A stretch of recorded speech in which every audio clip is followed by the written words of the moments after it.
Good evening, Liam. Nope. No, it's not a good evening. Welcome, Jousters, to another episode of The Joust. Back here again after a win-loss series that we seem to be bouncing between the extreme highs of the highs and the lowest of the lows. Now, Liam, being here in the doldrums of the lows once again, but not just a particular loss, but a loss to the team that was coming last, which we seem to have mirrored from last year's game against the Bulldogs at home and the game before against the Bulldogs at home, but with an added touch of, powerfully spicy seasoning of pain with the fact of some really important position injuries as well. Have you recovered, Liam? No, I forgot everything you said before spicy. My God, that was a hell of a tirade. I haven't yet recovered. I shan't imagine I'll recover from some time. Yes. And, I think we discussed in the previous episode about, the Knights obviously Knights fans getting some mental health support. Yes. And I think, we've got to double down on that now and say, yes, we need this. Please remember to support each other because we're all going through this together and this terrible trauma-like sensation of being up so high only to come crashing down to the ground and being splattered all over the pavement before the bus runs us over. They reckon that's what veterans go through coming back, the flashbacks, and the pain and the triggers. And it's interesting what will trigger a Knights fan. Generally, it's the opening siren of the game. That's where we get our first little hint of, oh my God, this is going to be bad. The rain, possibly. Maybe the rain now is going to trigger some sort of bad memories of what happened at the game and where it all went wrong. I spent 3 hours bloody mopping out my garage last night, so it all went from bad to worse. It did not get any better after the game at all. Yeah, there was possibilities that the world could have just ended with the amount of rain that Newcastle copped. It would have been fantastic. And it would have been a way to really seal off. Oh, this is bloody terrific, isn't it? Just isn't this bloody spiffing? Gotta love 2020, isn't it? Just a fantastic year so far. We're really enjoying it, Jousters, and the sooner it ends, the better. Speaking of, post-traumatic stress and whatnot, was it true? I think it was after the First World War, there was a motorbike that sounded a lot like a German machine gun, and it just triggered triggered veterans that are walking down the streets. That sounds good to me. I love it. That's a great tale, Nagy. Great tale. Maybe I dreamt it. What periodical did you read that in? I don't know. Probably the Australian psychology book. I think it was in a meme. That's where I get all my information. Well, it certainly wasn't in the DSM-5. We've got a lot to cover tonight, guys, and we'll be jumping straight back. A huge sack, bolstering sack. It's ready to explode. So to divert from that slightly, it's time for the news.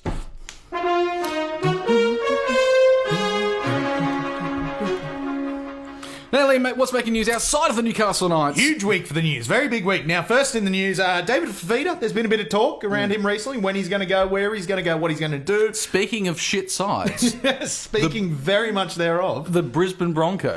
Leaving that sinking ship like a rat. Yeah. And not saying he's a rat, but that's what rats do. They leave sinking ship, ships. they're the first ones to leave. But where do they go? They could just go into the sea. Into the sea. Why don't they just rats can swim, but they won't wait in the boat. I'd rather wait in the, but it's a sinking boat. Yes. Yeah. You think the last moments of before? Where do they go? If there was another boat or something like that. Well, we saw what happened with the Titanic. That's just not realistic to expect that. The boats go out half empty. They've got all the rats in them. Bloody hell. But we've digressed, Nagy. We have digressed. Now, Fafita was courted to the Titans by Broncos legend Gordon Tallis, who is current Titans ambassador. So he got in the ear of David Fafita and said, hey, we're doing a pretty good thing up at the Gold Coast. We got casinos. Yeah. There's a couple of, I don't know how to put this politely, lady bars. I think I was going to say lady something else. But yeah, there's definitely ladies there. Ladies there in the bars around town. And he'll be on $3.25 million. So he'll be able to afford to go to the finest establishments that the Gold Coast has to offer. And I'll tell you what, between him...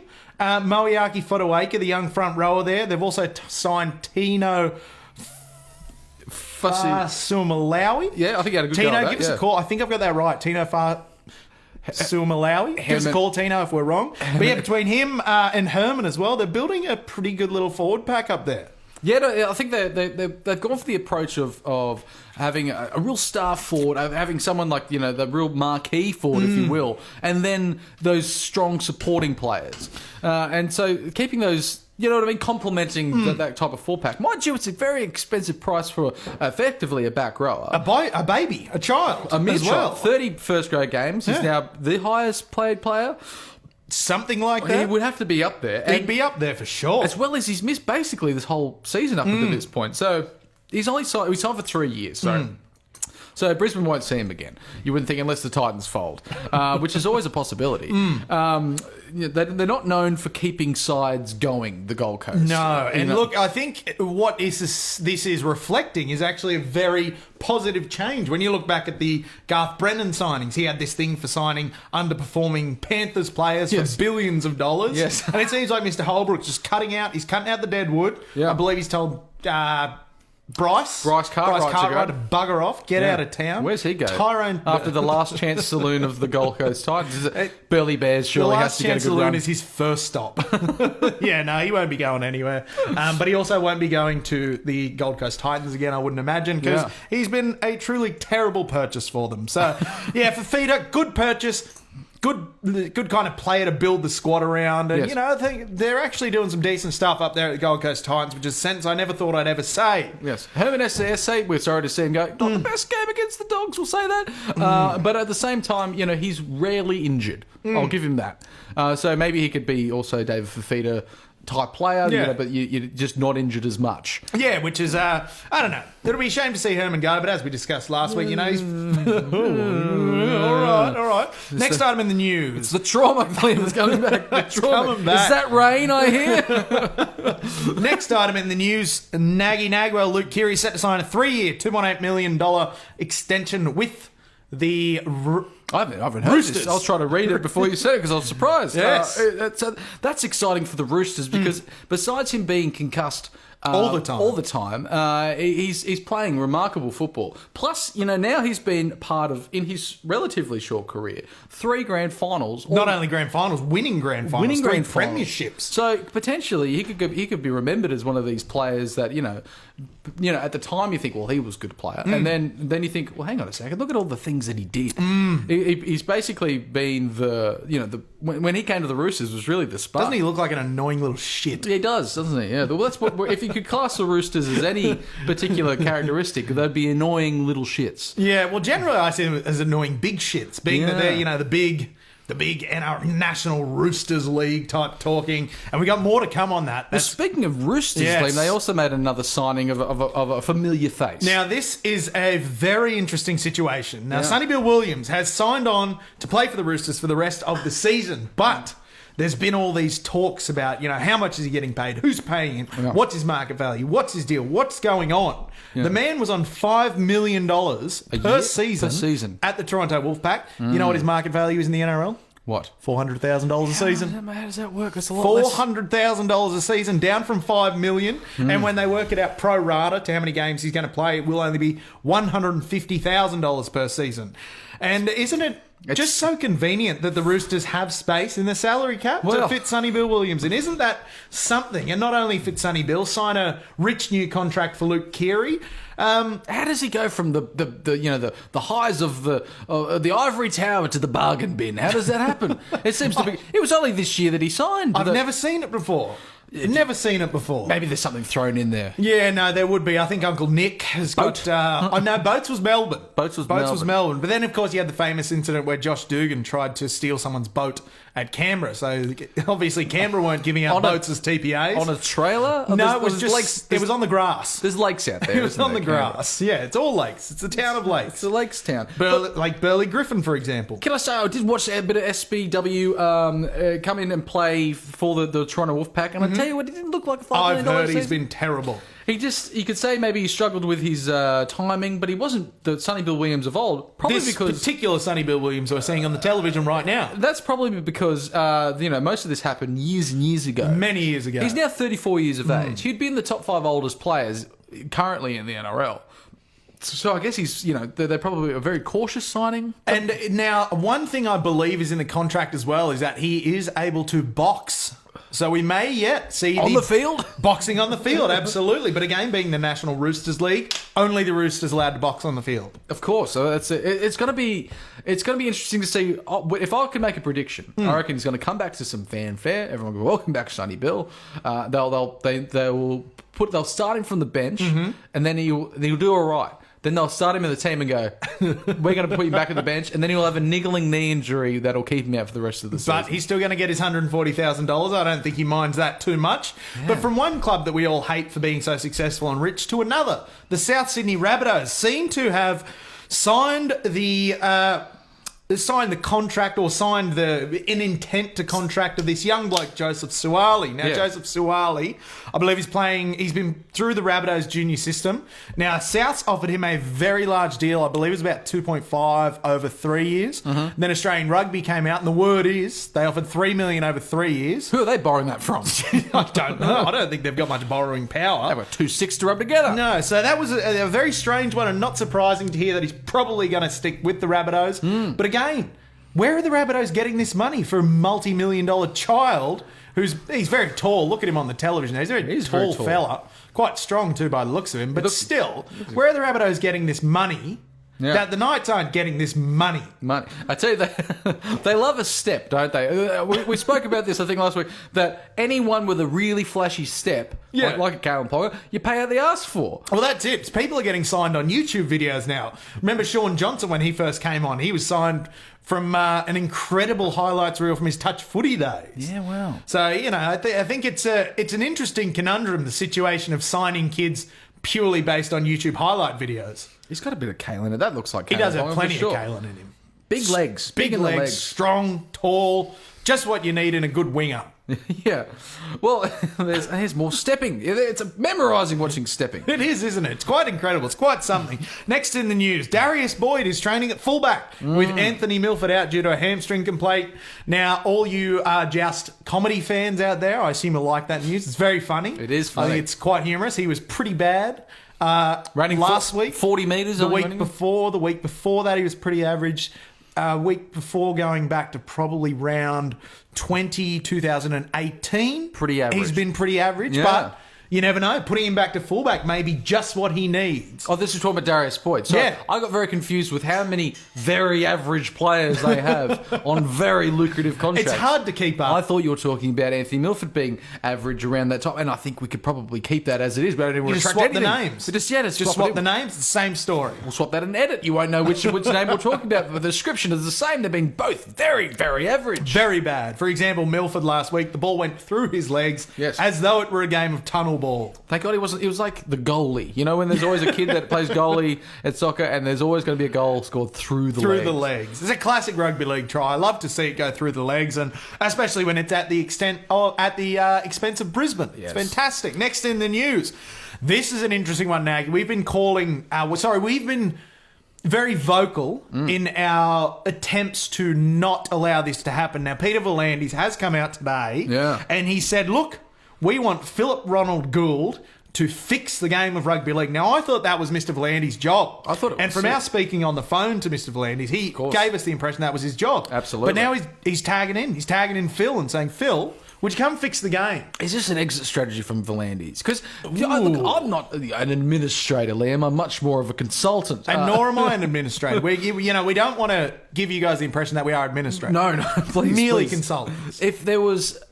From the time that Peter Beattie was the chairman, because I don't know who the chairman of the NRL was before Peter Beattie. Nor do I. But he came in and then he sat, when there was the meetings about, when the game was falling to pieces, and then they said, "Oh, well, we'll both had the press conference. You've got the chairman, and then you've got the CEO." And I assume they were sort of needed for anything moving forward. They both needed to agree. Now the CEO is no longer there in Todd Greenberg. No, there is a CEO though. Did you guys know this? No. Andrew Abdo, I believe his name is. The NRL has a CEO and has had for apparently some time. Surely that Slippery Pete himself is steering the ship. Mr. Abdo. Can we get a photo of him? I have no idea. I would love a photo. Well, there's his LinkedIn page up the top. We can connect with him. I don't know if we want to connect with him. Do we No. want to connect with him? There we go. There we go. I've never seen the man before in my life. So he's just keeping the seat warm for Uncle Phil then. I think he's keeping the seat warm for Uncle Phil. Now, the role's been described as a bit of a Mr. Fix-It role. So he'll come in, he'll do whatever he needs to do, like he did with the St. George Illawarra Dragons. And as we all know, they had a great start to the season. They started really poorly. But what about they started really poorly? Of I was course. thinking because Gus was there, they started well, but no. They didn't. Well, it's the same with what he did at Penrith, because you remember they got that premiership after 5. No, they didn't get the premiership. They didn't get. But the 5-year plan went to. Seven years. 7 to 10, I 7 to believe. 10. 7 to 10. There was which is what only- Tyrone May should have got for his.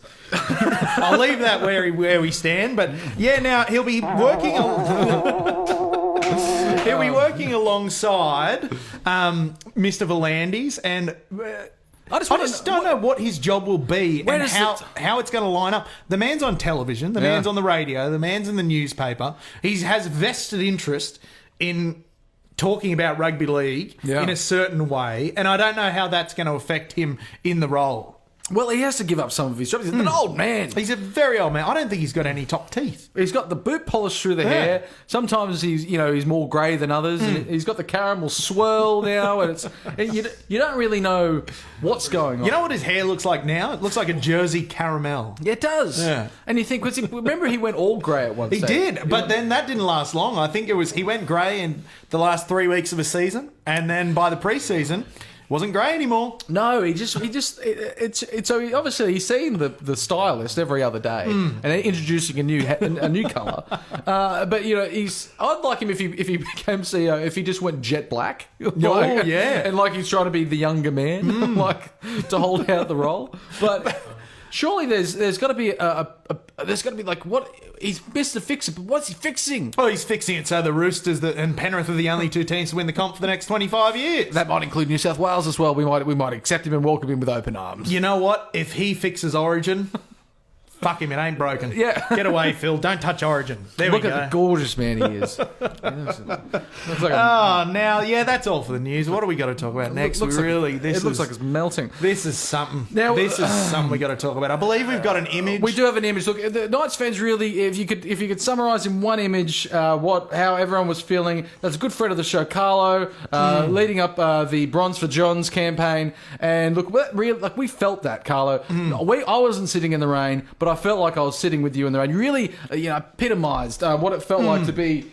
A rugby league supporter supporting the Newcastle Knights in torrential rain following that loss. But things were meant to be better. To try to cheer you up a little bit, Carlo, is our support behind the Bronze for Johns campaign. We're big fans of the Bronze for Johns, and whatever support we can give you, which is probably going to be the full extent of me wearing this hat. Financially, we're no chance. Financially, we can't give you. Financially, we might be a detriment if we were behind you, but it's. Imagine the well, but the well's got no water. Yeah, and we kept digging. Yes. Yeah, that's where the money went. Deep down, we found poison. Yeah. That's sort of. Do you think this comes cheap? No. This does not come cheap. No. It was very expensive. Very expensive. We're in the well.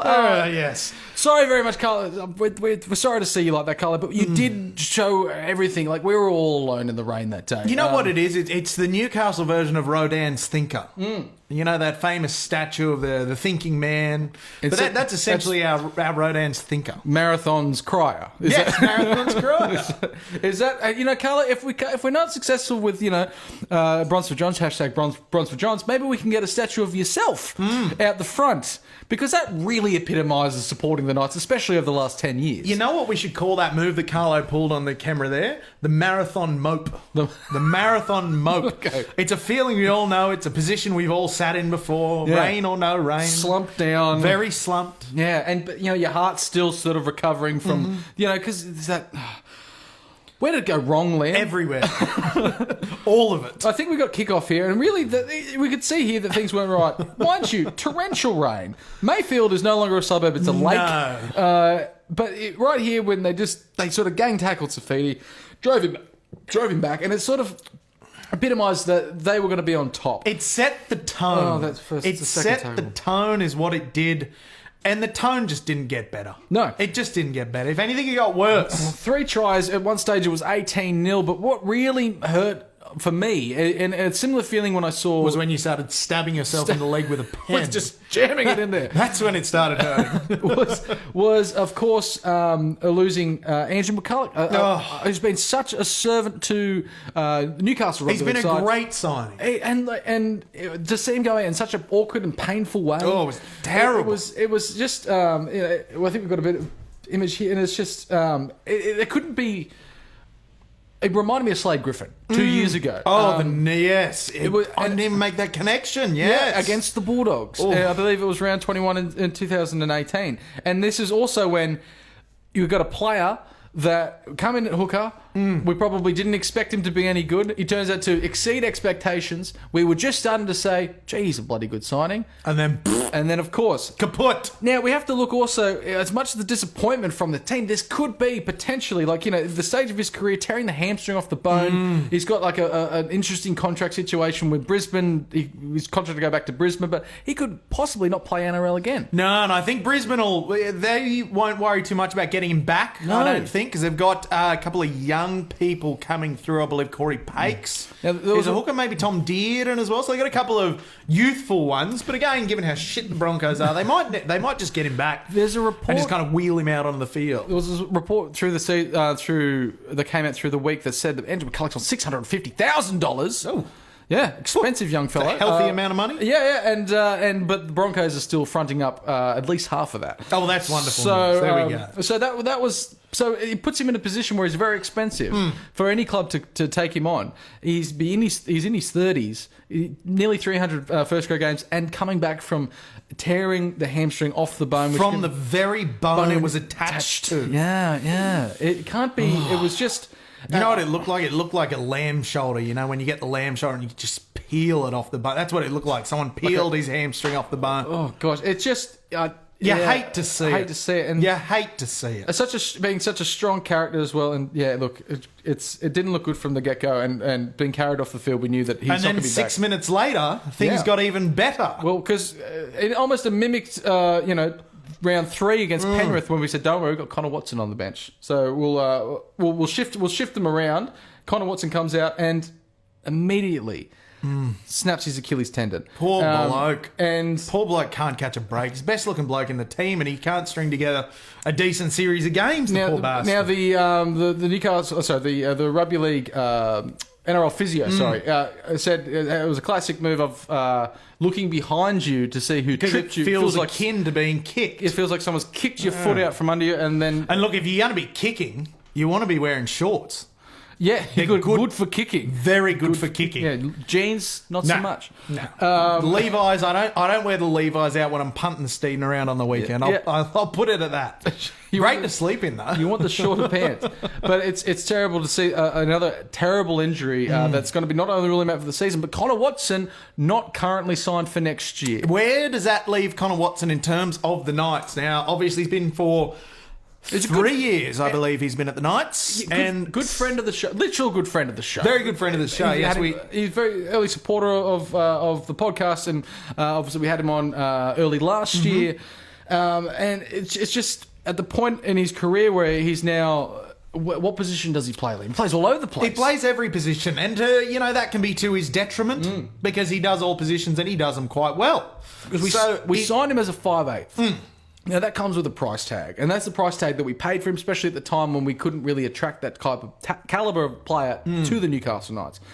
So the question is, do we try to renegotiate his contract for a lesser amount and say, look, we did sign you to 5'8", but you're really more of a bench back utility role? Plus injuries, I think that'll be the way they go. Offering a reduced deal. Hopefully Connor's happy with that because I'd love for him to stay. I'd love to keep the boy around. It's going to be an interesting thing to see what they do because obviously if we re-sign him for $500,000 and we don't see him in that starting side playing a prominent role, that's that could be another $500,000 player that we could bring into the side. So it's a toughie. It's a toughie. But good on Connor. He came out today, and obviously Indigenous round coming up, and he has a lot to do with the Indigenous round when it comes to the Knights, and he's kept going with his initiative of all the players getting their boots painted in the Indigenous style. And he came out today and gave a very good account of himself, spoke about that, and didn't touch the injury too much, which I thought was good. He had a separate press conference for that. Yeah. But to see him still, able to front front up to talk about Indigenous round, which is clearly very dear to him. I think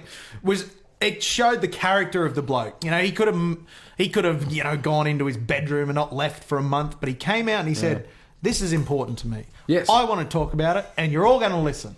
And we listened. God, did we listen? We listened. I hope they re-sign him. I think give him 1 year. Give him 1 year. I'd be very happy with that. I still don't think we've seen the best from Connor Watson. Nope. And I would like to see him around to the side in 2021. Because his best is good. Yes. Very good. So, yeah, if we can keep him around for a year, I think that'll be good. I think that'll be nice. Well, 3 tries down, Liam, in this game with the rain pouring down. And I always say teeming rain. In torrential rain, Liam, a try is basically worth 2 tries. They're that hard to get the ball flat and with pressure and all that.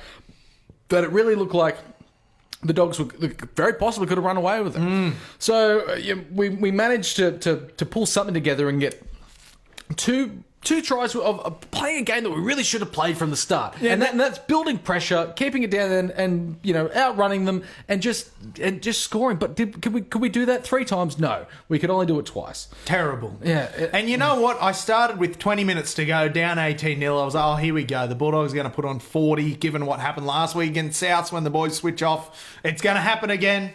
And it didn't, so that was good. But still, I think it was interesting. Adam O'Brien obviously came out after the game and said that was embarrassing. Yep. He said there's a bunch of fans out, come in the rain to watch this, and we serve up this trash, this rubbish, this garbage. He said, you know what he said? He said these players, they feel entitled. Yeah. They feel entitled to the win, which is not a good attitude to have. Strong words from...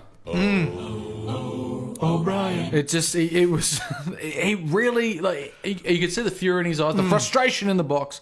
And we all felt the same sort of frustration. I'm glad we saw a bit of anger from him, a bit of some real intent. We didn't get that from Brown. We did not get anger from Brown. He sort of sat there with eyebrows going up and down. And he was a coddler. He was. He was a coddler. Sort of hands stuffed in his pockets, and you could see him just probably doing that. Maybe he had a Rubik's Cube or something. His mind was elsewhere. Yeah. But from Adam O'Brien, we seemed like it was a little bit firmer. And look, if we could take any positives away from the game, which weren't a great deal of positives. Can we? There's 2 players, Liam, that I'd like to give my hats off for. Oh, I didn't even consider a hats off. No, we have to give it. We have to give it, Liam. And one of them is someone that's been under immense pressure this year, and that is Kurt Mann. Mann. And what a season that boy's having. I think you can just dumb him down to be what he is a competitor. And it seems to be those games where we've been down by 3 tries and points. Kurt Mann was the one that steadied the ship against Penrith. He's the one that nearly got us back into this game and basically seemed like the only efforts that could not go unseen was Kurt Mann and this other gentleman being Mitch Barnett. Isn't it great to have Mitchell Barnett back? That bit of fire, that bit of angry redhead, that spark, that hatred. And he's got hatred in him. He had neck surgery earlier in the year and, had the... It's just... and I really thought he was going to come back being... just at least warm into the games. He first 2 back. Hurled himself into games. We forgot to discuss last week. Yes. Against our city. He was very good. Very good return. Rushing out of the line to make hits. Good, aggressive running. It's great to have Barney back. Now, Liam, we obviously didn't come up with enough. We said last week we did enough against South Sydney. 2 weeks before we did enough against... Manly. It's probably important to remember, Liam, that really this year we haven't been flogged. We have not been flogged, but we also haven't handed out a... Would you consider North Queensland a flogging given their position on the ladder? Well, if they didn't run up a huge score, but for a team coming third last... But I believe they finished 20-32, if I'm not mistaken. And then the game against Melbourne, I believe, was within 12 points. And then we've got this game within 6 and Eels within 6. So really... these things of the game sure fell to pieces. We didn't come away with the points, and we cannot do that if we expect to be a final side. That's definitely not a penalty. That one there, definitely not a ludicrous. Penalty. Ludicrous. Who was the referee that day? Let's egg his house. That's the only way. It's checking. No, he's good. Let's not egg his house. I know, but even Kurt Mann getting the fire up in his belly because he thought that was a fair contest there. So one of the commentators was referring to as Matt Chicken. Chicken. I like it, Matt Chicken. Sounds like saying like Matt Chicken. It does, doesn't it? Yeah, I feel like chicken tonight. But looking forwards, Liam, we've obviously got to reshuffle now. Now there's options going left, right, and centre. Kurt Mann did a good job in the second half at number 9. Do we continue on with Kurt Mann at number 9 as Mr. Fix-It? Do we bring Mason Lino at 6? Do we bring a Tex Hoy at 6? You know what? I'm going to throw it out there. Keep Mann at number 6. Now, Chris Randall. Remember, he debuted against Penrith. Yeah. And 71 tackles on debut. With, of course, this is Chris Randall. Misses? Huh? 0 misses off 71 tackles, was it? Yes. Yeah, Something like incredible. tackling everything. Tackling Oh, heads. it's unbelievable. Tackling So, yeah, shoulders. we've got options. We've got Chris Randall. Tackling the We've knees. also got... tackling the toes. Head and shoulders, No, knees, that's toes. Brody Jones. Brody Jones. Head and shoulders, knees and toes, Brody Jones. No, but we've got, obviously, Chris Randall. He's a good shout there. And we've got Luke Huth in the development squad as well. So he's quite a highly lauded young bloke. And then, obviously, we've got... If they decide to move Kurt Mann to number 9, Phoenix Crossland enters the discussion. Mason Lino, as you mentioned, enters the discussion. Good for kicking as well. Good for kicking. Good for kicking. Hope he wears shorts. Yes. Don't wear the Levi's out onto the field, Mason. Especially in the rain. Especially in the rain. heavy Because I'll material. tell you, it's really hard to dry jeans in the oven. Yes, you tried to do that once before before a game. You washed them. Well, I only gave myself 15 minutes. I fell asleep with a long neck in my hand and, Yeah, went all over the jeans, and then I had to go play footy. You wash the jeans, but then you try to dry them, I believe, for that work that evening by the greenhouse effect. By hanging them in a humid car. I did try and hang it in a humid car, and it didn't work. I went to work that night in wet jeans. So yeah, don't bother if you're going to dry them off in the oven. Don't bother. The rivets get very hot as well. One time, I didn't have a dryer, and I needed to dry some. There's lots of times you haven't had a dryer. Yeah. This particular time, didn't have a dryer, and I needed to dry some underwear of mine. Now, microwave. Well, I considered it. I don't, but I was a young man. I was there in a share house, and I needed to dry that. And I thought, if we just open the oven and just sort of lay them across. Again, share house, the oven wasn't used a lot.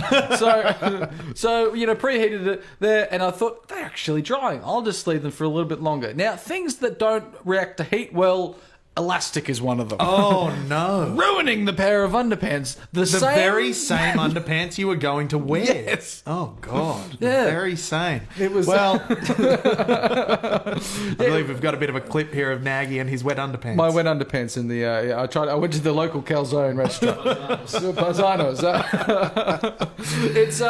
Look, so... The reshuffle has to happen. I wouldn't mind seeing a few players that we might consider underperforming. Also, Sione Matautia also coming with a leg injury after getting his first try of the season. How bad is the leg injury? Do you know what he's suffering from and how long he'll be out? No. Yeah. I do not know. Obviously there's got to be a reshuffle there. I feel like it's time to inject probably Phoenix Crossland because it's a game against the Storm, Liam. We're probably not going to win. Let's just throw him in. Throw the boy in. Well, what do we got? What's the point of protecting them? Oh, he's from Auckland. I didn't know that. Oh, he's an Auckland boy. Nickname's Fiend. There we go. Fiend. What is he? 86 kid. Oh my God. My boy. Yeah. Date of birth, the year 2000. Doesn't that make you feel like an old bastard? That's it. I remember, back in the days when the Happy New Year sunglasses had zeros. Yeah. Yeah, no, oh well. He's just a boy, but get him in. Get the boy in. Throw them in. Yeah. Anyone you want to see dropped? Dropped? That's a very good question. Swing the axe, O'Brien. Well, there's no one really to fill in for an axe swing. Now, there's been so many season-ending injuries this year. It's bizarre. Yeah, it has. It's very strange. Lots. Well, do you think it has to do with all the games being played on the same grounds?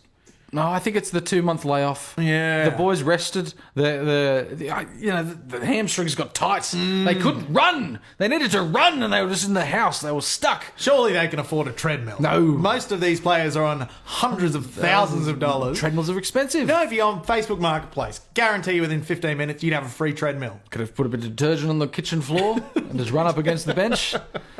Could also do that. I just think it's got to be something with the layoff. It disrupted a strong pre-season and then into a 2-month layoff. I know they're still exercising, but I don't feel like it's the same. And That's not the same at all. I feel like it's just, but also... we went through our COVID exercising program and it just wasn't the same. We came out 10 kilos heavier. We tried and failed. Tried and failed miserably. Nagy, Melbourne next week. Who the hell knows?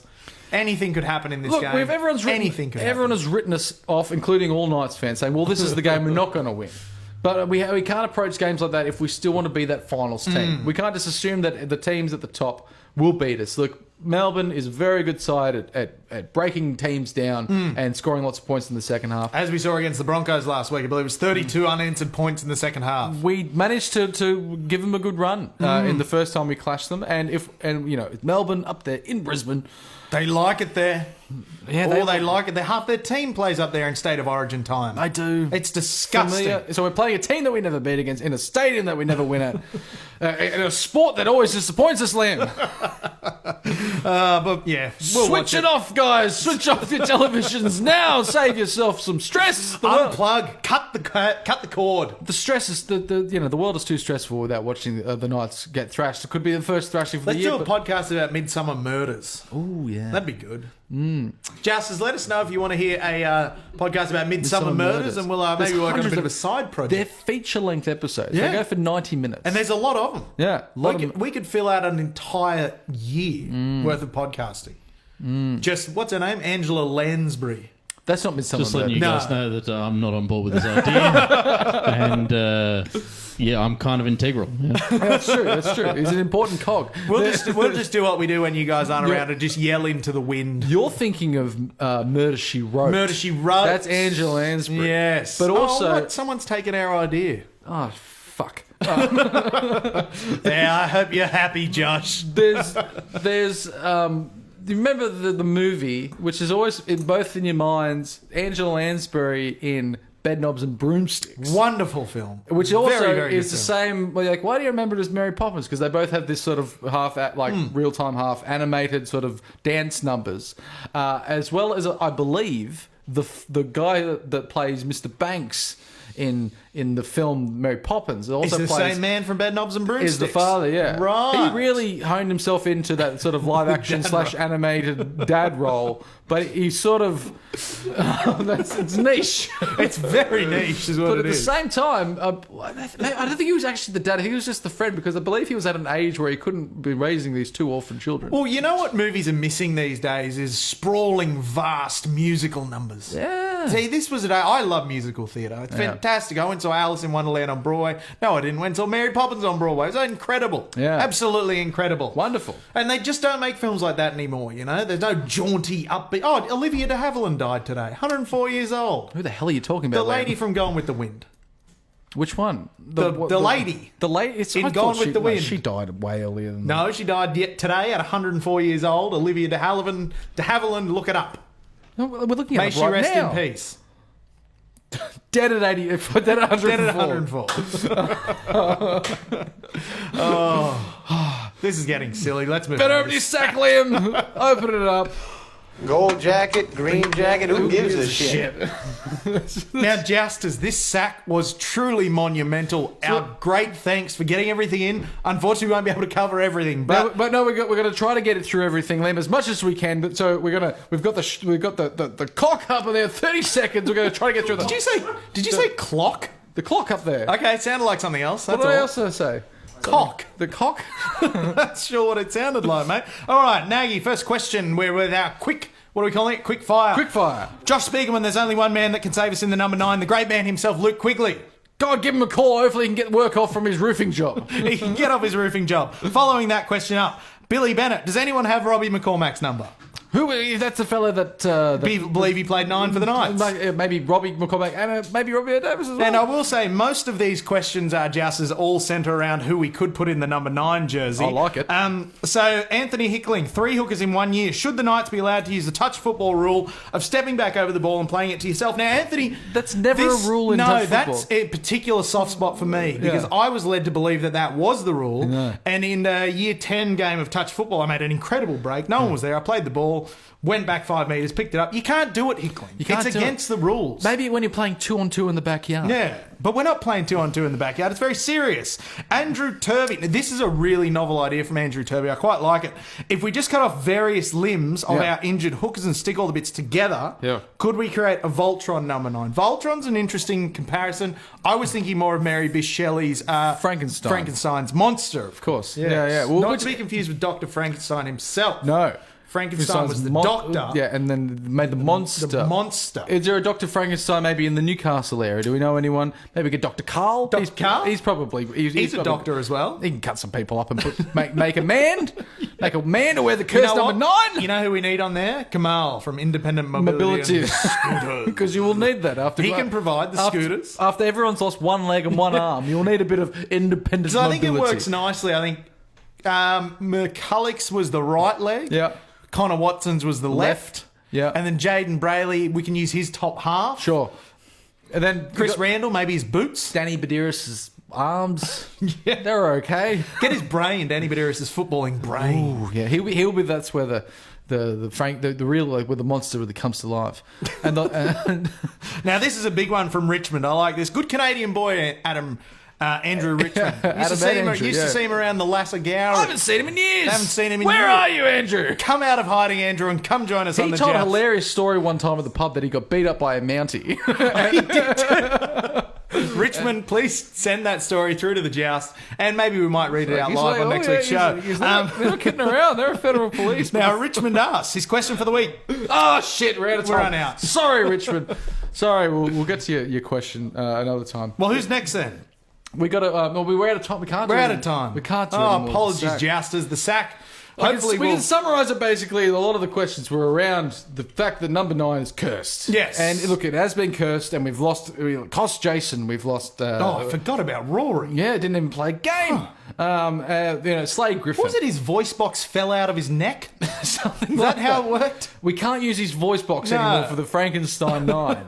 That's out. We'll need to find a new voice box. Who had a good voice? Who had a good voice? Kamal. We can get Kamal.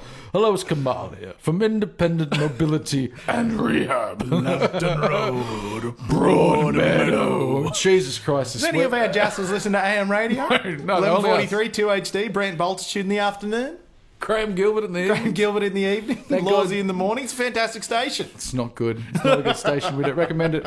1 iota. Carter Edwards on the weekend. Oh, Christ. Thank God Dean Mackin's been fired. Oh, Dean Mackin. Look, How quickly the week goes. Now we've got up there in Brisbane playing the Storm. Who knows what's going to happen? We've got a tough Not run me. after that with the Tigers and the Manly Seagulls. I'm as glad well. you brought that up. That was one of the questions in the sack. It is a tough run. It is a tough run. That was from JC, I believe. And you know what the Knights haven't been recently is tough. Tough. Haven't been tough. Oh, I don't know. I think this has got to be. You know who they got to get in? Chad Hollywood Bennett, former Newcastle heavyweight boxer. Just get him in. Start just punching players. Was he heavyweight? I thought he was like a 155. I don't know. He was. Did I say heavyweight? Yeah, I Well, I think don't know the other boxing terms. It was welterweight. What the hell does that mean? I think it was lighter. What's a welter? So this run, Tigers are playing pretty well. Seagulls could probably beat us. Where else could Cowboys beat us before? The Warriors has got a win in them. Sharks are scoring lots of points. Whereas Roosters, that's no chance in hell. So George will always probably pip us right with a field goal. Because apparently they're good now. There you go. St. George are good now. Gold Coast Titans will just, it would be the game to avoid the wooden spoon against the Titans, and we won't be able to do it. And we'll be back not only for another week, but another year of the joust. And long suffering. Recording out of the Morissette, what do they call it? The Morissette loony bin that used to be out there. I don't think we can call it the loony bin anymore, can we? I don't know. I just did. So let's see. We could be talking about anything out there, not necessarily the mental health hospital. No, I was going to say it's the whole of Morissette's a bit of a loony bin. It's true. I used to work out there. Not a great time in No. my life. Okay. Near Cooranbong, though, if you ever need to go to the elephant shop, Yeah. it's nearby to Cooranbong. Yeah. It's good. Who's buying all these tiny Crystals. toy elephants? How many crystals can you need? Apparently lots. I don't know. Enough to keep an entire shop in Cooranbong dedicated to crystals, staying open for more than a decade. Yeah, that's true. They actually breed live elephants out the back. Constantly being hosed down. Look, here we go. The elephant shop. They're all crystals. What do they do? Haven't seen a single elephant yet. Bush pencils they sell also. Send the check, elephant shop. Send the check. They're just rocks. They don't do anything. We should throw those at cars. Speaking about useless items, if you like us, please like us on Facebook. You can watch us on YouTube and Facebook, and listen to us on SoundCloud, Spotify, iTunes. Look at Oh. us on Instagram. You said Instagram? No, I didn't know. Instagram, look at us. Pipes. Drink us in. those social pipes. Enjoy our majesty while the Knights have none. Just get around us, guys. We'll get you through this time, Knights fans. Get around each other. Yeah. You don't remember Jerry Springer used to sign off and he's like, be good to each other. No, he said something else. He's like, be kind to yourselves and each other. But after he just like lampooned a bunch of people on television, watching them brutally punch each other. And he's like, be kind to each other. It's like, he was also the mayor of Cincinnati. He was, yeah. What's Lawsy's sign off? It's similar. And you be good to one another. Yeah, and then he sings Let that me song. be a little kinder, just a little bit more. If I was listening in the car, it's the same as Lawsy. Might as well cut the footage now. See you guys. We'll see you next week.